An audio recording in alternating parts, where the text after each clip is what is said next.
میں بہت شکر گزار ہوں ویمن اسلامک لائرز فورم کا، جنہوں نے ایک مرتبہ پھر اس ناچیز کو ایک بہت اہم عنوان پر اپنے خیالات کے اظہار کا موقع دیا،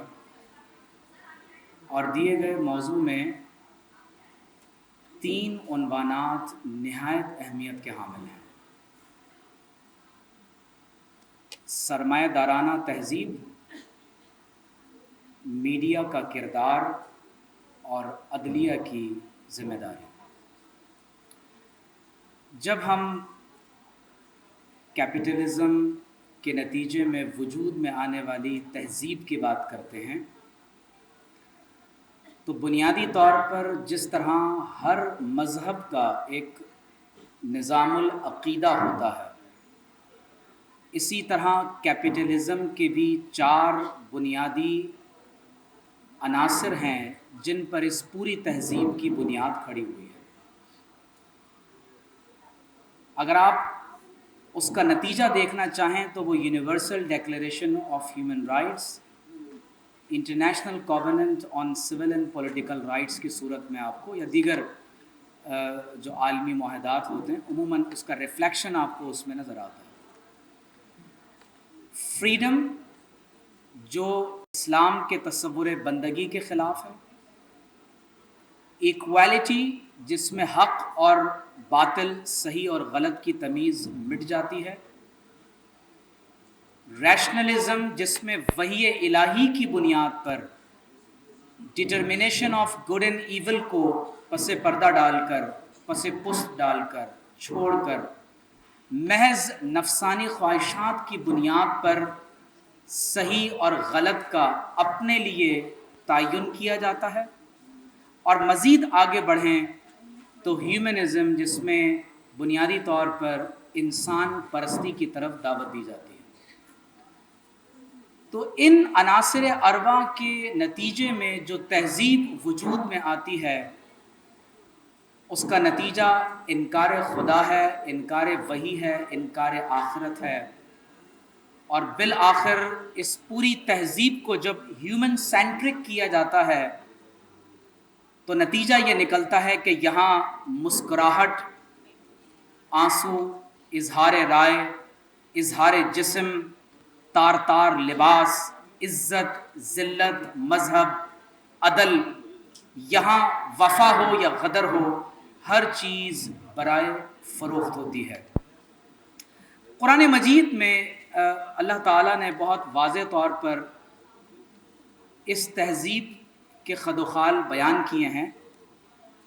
الذی جمع مالا وعددا یحسب ان مالہ اخلدا۔ میں صرف اشارہ کرتے ہوئے آگے بڑھ رہا ہوں۔ جب انسان کی زندگی کا مقصد صرف ایکومولیشن آف ویلتھ ہو جائے اور سرمایہ کی بڑھوتری کا مقصد صرف اپنی خواہشات کا حصول ہو جائے، تو آپ سوچ سکتے ہیں کہ پھر کس طرح کی تہذیب وجود میں آتی ہے۔ کیپٹلسٹک سوسائٹی بنیادی طور پر ٹیکنالوجی کو اپنے افکار اور عقیدے کی ترویج و اشاعت اور ان کے نفاذ کے لیے استعمال کرتی ہے، اور اس ٹیکنالوجی میں ایک پورشن میڈیا کا بھی ہے۔ اور جب ہم سرمایہ دارانہ نظام کی مذمت کرتے ہیں تو اس کا یہ ہرگز مطلب نہیں ہوتا کہ ہم کیپٹلزم کے مقابلے میں سوشلزم کی معاونت یا اس کے ساتھ کھڑے ہو کر کوئی اسلامک یا ایک پریفکس یا سفکس لگا کر ہم اس کو اسلامائز کرنا چاہتے ہیں۔ تو یہ بات ہمیشہ یاد رہے۔ خود سابق KGB کے آفیسر یوری بینزمینوف کا مجھے وہ جملہ مجھے یاد آ رہا ہے کہ جب اس نے ایک گفتگو میں کہ ڈسیپشن واز مائی جاب، کہ کیپٹلزم یا کمیونزم میں میڈیا کو ایز اے وار ٹول کیسے استعمال کیا جاتا ہے، میڈیا کے کردار کو کس طرح مینیپولیٹ کرتے ہوئے ایک وار ٹول کے طور پر استعمال کیا جاتا ہے، تو وہ خود یہ بتاتا ہے کہ اگر آپ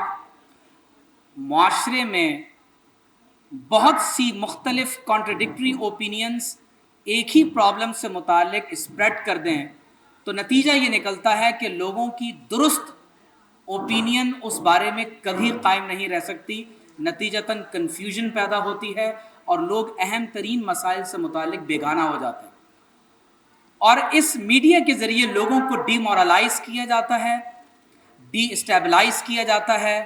ان میں کرائسس پیدا کیے جاتے ہیں، اور نتیجتاً بیلکنائزیشن کے بعد ممالک کے حصے بکھرے ہوتے ہیں، اور اس کی بڑی مثالیں آپ کو سابقہ ادوار میں پاکستان میں یا مڈل ایسٹ میں آپ کو اس کی بڑی مثالیں دیکھنے میں ہو سکتی ہیں۔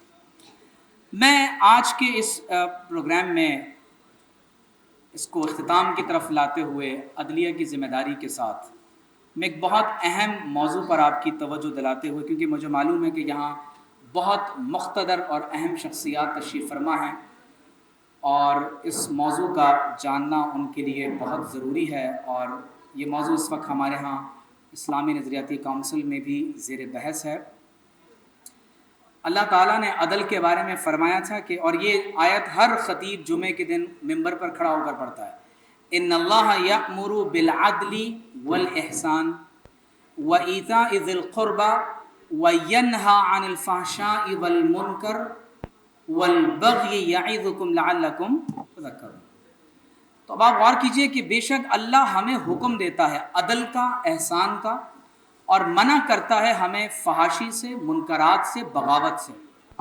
اور خود اللہ تعالیٰ فرماتا ہے کہ وَلَا يَجْرِمَنَّكُمْ شَنَآنُ قَوْمٍ عَلَىٰ أَلَّا تَعْدِلُوا اعْدِلُوا هُوَ أَقْرَبُ لِلتَّقْوَىٰ۔ اللہ نے فرمایا کہ کسی قوم کی دشمنی تمہیں اس بات پر آمادہ نہ کر دے کہ تم عدل نہ کرو، عدل کیا کرو کہ یہ تقویٰ کے زیادہ قریب ہے۔ سرمایہ دارانہ تہذیب جہاں ہر چیز میڈیا میں برائے فروخت ہے، اس وقت مین اسٹریم میڈیا سے ہٹ کر جو ایک جن کی صورت، ایک دیو کی صورت اختیار کر گیا، وہ سوشل میڈیا ہے، اور اب مین اسٹریم میڈیا سے زیادہ بڑا امپیکٹ سوشل میڈیا کا ہوتا ہے، اور وہ دور جس میں سرمایہ دارانہ نظام کے ذریعے ہماری نوجوانوں کی آئیڈیالوجیکل سبورژن کی جا رہی ہو، ذہنی تخریب کاری کی جا رہی ہو، وہاں میں بالخصوص ججز، وکلاء، مختلف جماعتوں تنظیموں کے سربراہ اور وہ افراد جن کا تعلق مختلف قانون نافذ کرنے والے اداروں سے ہے، میں ان کی توجہ اس مسئلے کی طرف دلانا چاہتا ہوں کہ اس وقت پاکستان میں اگرچہ گزشتہ 15 سال سے یہ سلسلہ پاکستان میں جاری ہے، لیکن اب اس میں بہت زیادہ تیزی آ رہی ہے، اور اگر اس پر توجہ نہ کی گئی تو بلیو می یہ صرف پاکستان نہیں بلکہ اسلامی تاریخ کا سب سے بھیانک اور پوری انسانی تاریخ کا سب سے حساس ترین موضوع ہے، اور اس میں صرف ہمارا دین اور مذہب ہی نہیں بلکہ ہمارے ملک کی سلامتی کا بھی یہ سب سے بڑا مسئلہ ہے، اور وہ یہ ہے کہ فحاشی کے ذریعے سے ہمارے نوجوانوں کو اس وقت ایکسٹریم لیول کی بلاسفیمی میں مبتلا کیا جا رہا ہے، جس میں اللہ تعالیٰ کے اسم جلالت کی توہین، محمد الرسول اللہ صلی اللہ علیہ وسلم کے اسم مبارک کی توہین، جس میں قرآن مجید کی توہین، اور اس کی نوعیت اس قدر سنگین ہے کہ کس طرح انہیں ایک ریلیجیس بلاسفیمس کنٹینٹ سے نعوذ باللہ لمیٹڈ اور ان لمیٹڈ بلاسفیمس کنٹینٹ کی طرف لے جایا جا رہا ہے۔ لاکھوں کی تعداد میں اس وقت اس پر اکاؤنٹس بنے ہوئے ہیں، اور اگر اللہ نہ کرے اس کو بروقت روکا نہیں گیا تو یقینی طور پر ہم خودکشی کی طرف آگے بڑھ رہے ہیں کہ لوگ ایک دوسرے کا قتل عام کریں گے، اور اس کے نتائج بہت بھیانک ہوں گے، کیونکہ انٹرنیٹ ٹیکنالوجی اس وقت ہر گھر میں، موبائل فونز، آئی پیڈز، ٹیبلٹس، ہر بچے کے ہاتھ میں یہ ہے، اور انہیں حلال و حرام کی تمیز نہیں ہے۔ اللہ تعالیٰ کی بارگاہ میں ہم دعا گو ہیں کہ پروردگار عالم ہمیں اس مغربی تہذیب کے شکنجے سے آزادی عطا فرمائے، اور قرآن کی اس آیت پر میں بات مکمل کر رہا ہوں، لَقَدْ كَانَ لَكُمْ فِي رَسُولِ اللَّهِ أُسْوَةٌ حَسَنَةٌ، بے شک تم میں سے ہر ایک شخص کے لیے، تم مرد ہو، عورت ہو، بچے بوڑھے یا جوان ہو،